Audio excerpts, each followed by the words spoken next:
Good morning. I hate to bust up the fun networking.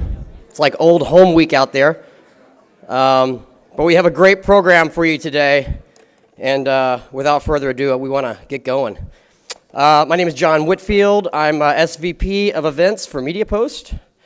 MediaPost is a trade publisher that covers the media marketing and advertising industry. We've been around since 1996, covering all corners of the industry. This is our 5th year holding the Marketing Automotive Conference. We started this back in 2015 when the New York Auto Show came to us asking us if we'd be willing to hold an annual marketing conference with their organization. And we did, and we have been doing that since. Then we brought it to LA last year, and it's been fantastic. So we're thrilled that you all came back, and many of you, I see some new faces too, so thanks for joining us. MediaPost actually started as an ad exchange back in 1996. Not a lot of people know that. And what I mean by ad exchange, that is not as in programmatic, but as in like an actual marketplace where buyers and sellers could come together and purchase and buy and trade media. But at the time in 1996, not a lot of people were doing business that way, if you can imagine. And so we went for about a year or so that way. We built a platform for it called Media Planner. We had lots of subscribers, lots of agency buyers and planners who were trying out the platform, but it just turned out that everyone was still doing handshakes and using paper. So we ended up shifting gears a little bit and going back to our roots, which was our founder, Ken Fadner, who started Adweek with 2 other gentlemen back in the 70s. We went to a publishing model and started pushing content to all those subscribers, and that's where we are today. So we're a little before our time on the ad exchange idea. But we're proud and thrilled about what we've built to date, and we're glad you're all here today to go through this program, which is all about marketing automotive. First of all, I just want to recognize our sponsors. Without our sponsors, we would not be here. These conferences cost a lot of money, actually, to put on, and we are thrilled to have a premier sponsor today, Polk Audience Solutions from IH Market. Thank you so much for your support. We also have spotlight presenters today, Facebook and Pinterest, as well as our supporting sponsors, Twitter and Kenshu, and our partners, of course, Automobility LA. We're going to kick things off today. We've got a great program for you today, but to kick things off, we have James Zadie from Facebook. James is a client partner for Facebook and has an interesting presentation to kick the day off with. It's building towards a zero-friction future. So please, in automotive, that is. So please give a warm welcome for James. James?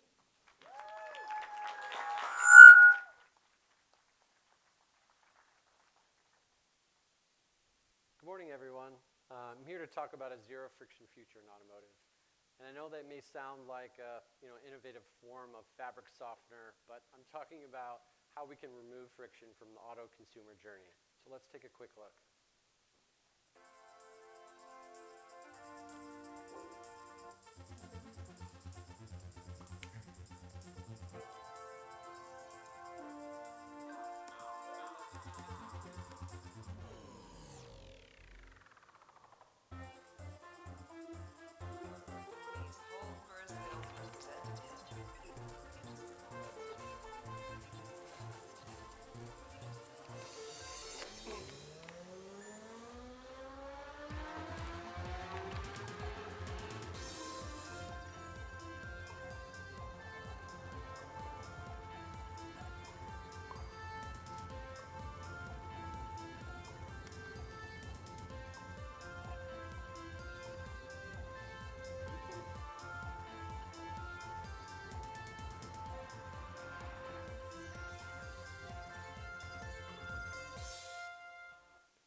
Technology has really changed the game for today's customer experience. Instead of waiting in line, people are ordering ahead on mobile.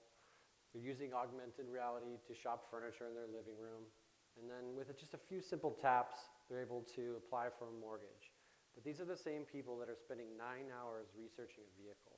Car shopping can be overwhelming, but we know that there are tools and things that we can put in place to make it less overwhelming. The good news is that customer pain points tend to make the greatest marketing breakthroughs. That's why we work with Boston Consulting Group to identify 50 friction points in the automotive consumer journey, or as the way we like to see it, 50 opportunities to build an edge with technology. The first area that we want to talk about is discovery. It might seem like a no-brainer, right? But a simple friction point that we saw at the beginning of the process, that people were unaware that a model exists or has relaunched. Now this might seem crazy, but actually there are about 300 models now available in the US. And I know Tom will speak to this a little bit later, but that's a ton of models. And people that start actively researching vehicles, 73% of them only have 1 to 2 car brands in mind when they start that research. 77% of auto consumers say that social media can help them consider a brand they didn't consider before. And that's big. That's really big. So as we talk about a zero friction future, instead of people working hard to find brands, let the brand find the people. This is really unique in the aspect of we want to make sure that we're pulling messaging upstream so that we're getting to people before they start their consideration list. And that earlier stat tells us that people aren't starting the shopping process with an open mind. A brand that did this well is Mercedes-Benz. They wanted a younger target to discover their new A-Class, so they used Facebook and Instagram ads to complement their TV buys. What was really neat about this is that the Facebook and Instagram video ads drove 87% incremental reach to their TV buy. So that helped drive costs down, but also introduced folks to the brand that maybe had not considered Mercedes-Benz before. Another brand that's doing this really well is Honda. They're experimenting with a new way to bring Civic to life in this new ad format we call Playable. This is a post-tap experience on Facebook, so someone sees an ad in their feed, they tap to it, and this experience opens. What's really cool about this, by obviously experimenting and taking advantage of a new format, is that moment that we saw on Facebook, which was the resurgence of comic books in digital form. The second area is shopping. 80% of shoppers say that they want the process of buying a car to be easy as convenient as possible. Yet, simple exist like information gap, not enough information. Product experience is not where it wants to be on a mobile phone. There's a lack of immersive things to do, such as messaging online or with your mobile device. So in a zero-friction future world, we want auto shopping to be less stressful. And to do that, let's bring tools and information to people on the devices that they're using on a daily habit. A brand that's doing this really well and experimented with Messenger is Acura. They built a Messenger bot to help people learn more about the TLX and ultimately get them down the funnel. This is a really cool build-your-own experience that was built straight on Messenger. So just like going online, you could look at colors, you could look at trims, you could look at packages, and ultimately the end product was for you to request a quote or to find a dealer. What was really neat about this is that it removed friction. It brought information to people on the devices and the apps that they're using on a daily basis. This next example is really working with immersive platform. This is a new thing that we just launched on Facebook, and this is actually the first AR interactive test drive. What's really neat about this is that it is also a post-tap experience. So in your news feed on Facebook, you tap into it, it opens on your camera. And the neat thing about this is you can entice a younger generation of buyers to interact with your product, explore features, and actually share this moment when they do record it to their friends via Instagram or Facebook. So let's go into another example to show interactivity. And I know you might be thinking, if you can see the gentleman driving this, he looks a lot like Jason Statham, but I will admit, this is me, for those that can't see in the back. But the cool part about this, and I wanted to show, it's gesture-based reactions. So I'm operating everything you see in that screen. So if we start at the beginning, I tilt my head to the right, it shows the right pan of the car. I tilt my head to the left, it shows the left pan of the car. I open my mouth, it makes me go faster. I smile, the lights come on. And at the very end, you'll see a disco ball pop up, and it shows me bumping some tunes.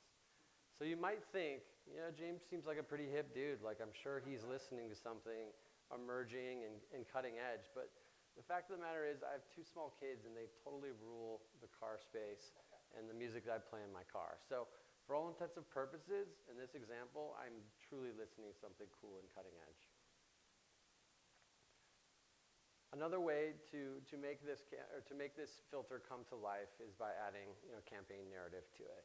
So in this particular example on the left, this could be a model launch, or it could pick a particular element of the campaign that makes sense. Say it's an SUV and you want to showcase the adventure aspect of it. Or you're sponsoring a music festival or a sporting event, or actually the auto show. So I think the really cool thing about this filter is that once you try it for yourself, you're able to share, and I think that's a big part of what we learn on Facebook.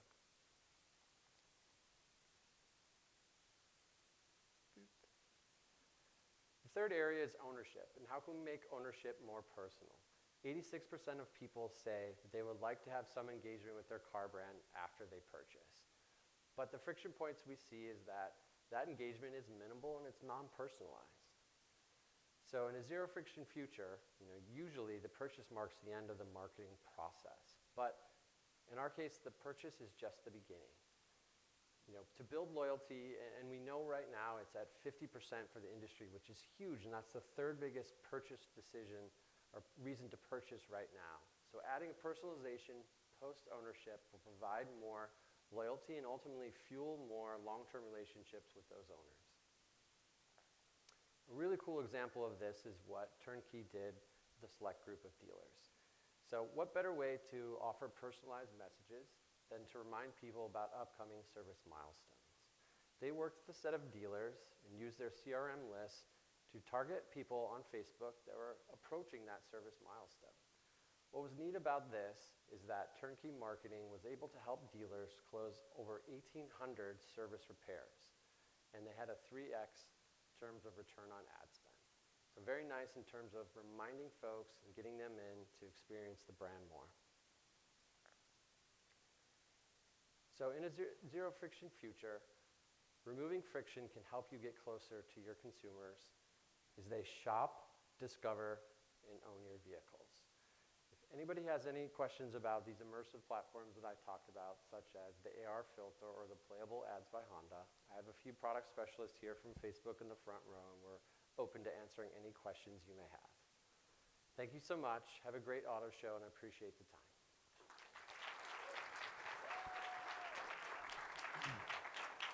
James, thank you very much for kicking things off. Any questions for James while we have him here on the hot seat? If not, you have a team here, right, Absolutely, sir? right in front. Raise your hand if you're with this man, right here. Oh, wow, jeez, you brought the whole squad. Okay, good. So if you have any questions for what James just presented or anything else going on over at Facebook, I'm sure you've got plenty of answers for them, and thanks again for kicking. Absolutely, thank you. Yep, thank you. Big round of applause for James. Thank you.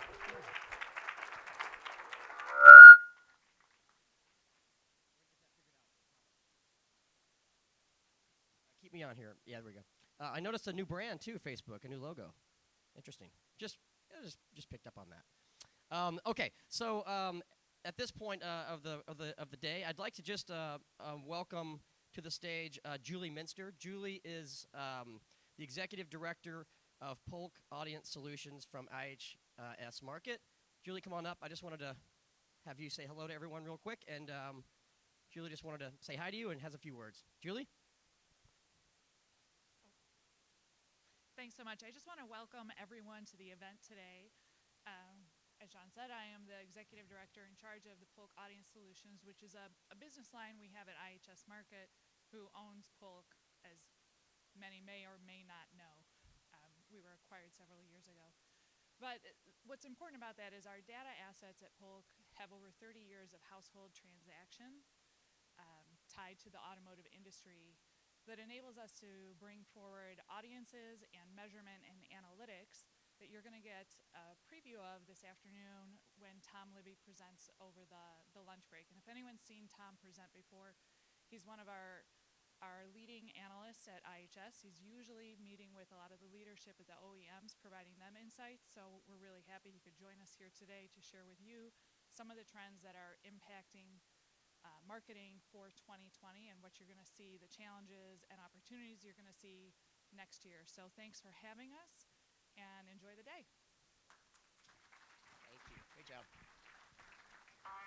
Thank you, Julie. That was great.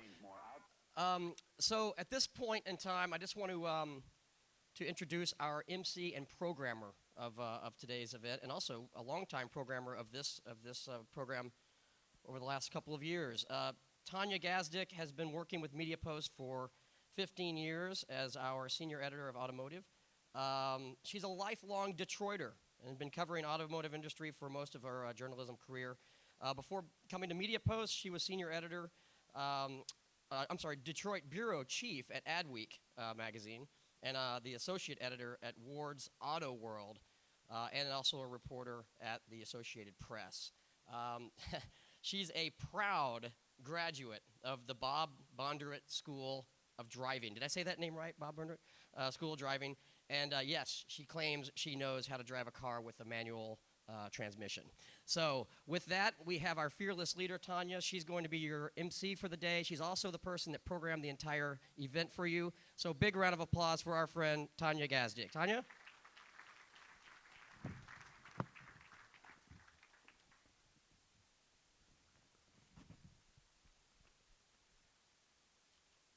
Thank you for that very kind intro, John. It's really a privilege to be here today with a great crowd of folks. So it is kind of early, and rather than jump right into talking your ear off for the next 10 minutes, I thought I'd start with a really fun 3.5-minute compilation video of the good old days of automotive advertising. It's from King Rose Archives, which is a really cool company with a great archive of old photos and videos, and I highly recommend you check them out on their website. So let's go ahead and watch. Most cars change more outside than inside, so they go out of style every year. The new 1953 Chevrolet. Isn't that a sight to take your breath away? And that beautiful, beautiful grill. There I go getting carried away again. I could just talk about it all day. Yes, it's the new 1950 Futuramic Oldsmobile that is rocketing your way right now. Look forward to Smooth lines, glamorous new styling, more Futuramic than ever, smart interiors, including luxurious appointments and new upholstery fabrics. and what a thrill it will be to drive. From wide, sweeping eyebrows to cut-back wings, here is tomorrow in many things. With the Plymouth 60, there's a new day dawning for you. With the Plymouth 60, there's a new day dawning for you. So fresh, so original, almost too new to be true. Refreshingly new, inside and out. New lowness, new length, new and original design. Every detail is new, beautifully combining fashion and function. This Paris mannequin is wearing a suit by Jacques Imes. The Ford's wearing a new idea, too. A new honeycomb grill. And the body, beautiful. It just won't quit. Now, there's one example of exciting styling, and here's another. This is the Edsel. Unlike any other car you've ever seen. New Rambler Classic. It's flipping the town. This is the classic, the new Rambler Classic, the brand new 61 Rambler Classic. Pontiac is a revelation in beauty. Pontiac is big and roomy. Pontiac is long, long, long on economy. And furthermore, Dodge gives more miles from every tank full. And every 58 Ford has new Magic Circle steering. Inside, you'll find this lady's beauty vanity. This luxurious standard equipment on all the Larks. Even has a city horn and a country horn. Push-button command of all driving ranges. No other car in Mercury scale offers you automatic push-button lubrication that we call Multiluber. All you do is pull the control button, and the magic starts. The world's only hideaway hardtop. The roof slides open, the step drops down, and you have 3 cars in one. Family station wagon, fun-filled convertible, and utility wagon. All of this sort of makes you wonder what those masterminds are going to think up next, doesn't it? Big, bigger, biggest, roomiest, longer, longest, Smarter, crisper, lowest, smaller, massive, glamorous, distinctive, elegant, well-built, bold, Roomy. impressive, versatile, fabulous, smooth, smoothest, luxurious, supercharged, tough, heavy, awesome. Yet, surprisingly affordable. So there's no doubt about it, next year, every car in America will have holes in its side. The 49 Hudson is the car for you. So Volkswagen will constantly be changing, improving, and refining this car. Not necessarily to keep in style with the times, but to make a better car, which means to all of you, better miles. Of all the promises made at the 1949 Auto Show, we at Volkswagen kept ours.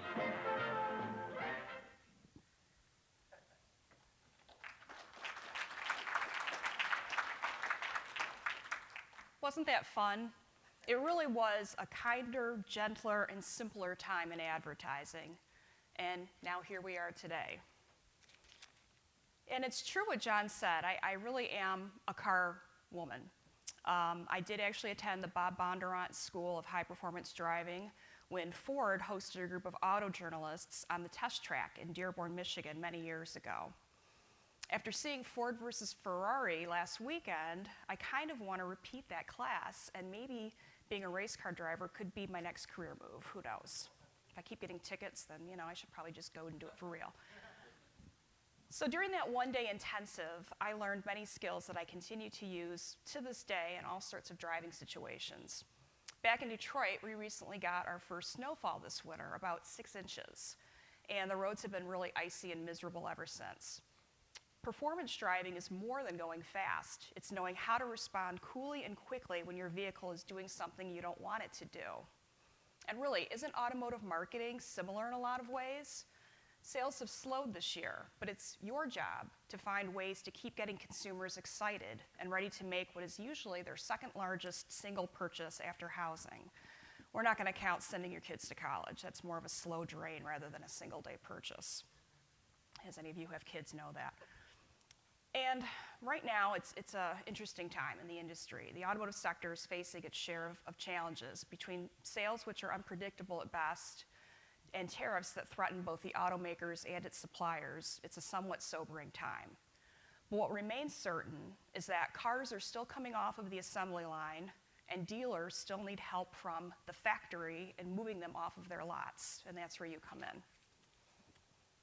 After an extremely volatile light vehicle market during the first half of the year, the market has finally settled into a relatively stable pace the last few months. However, retail sales have been in decline in 2019, as you all know, as they were in 2018, and this trend is expected to continue. Affordability issues, high interest rates, and high vehicle prices are leaving many potential new vehicle buyers out of the market.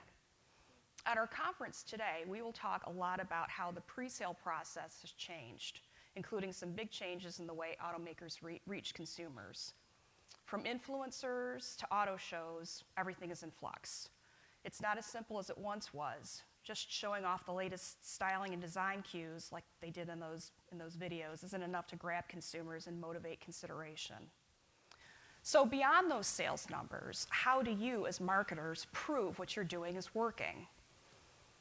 As John was telling you, there's a backstory to how this conference came to be. It's only the second year that we're here in LA, and I have to tell you, driving around Los Angeles the last couple days, it's pretty clear that this town loves to drive, maybe even as much as my hometown, Detroit.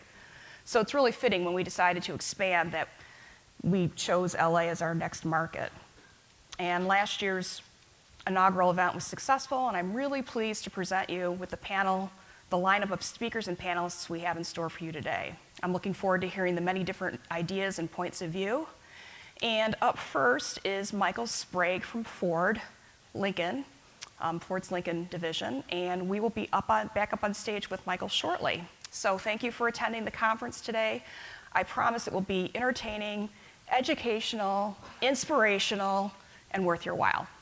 Thank you.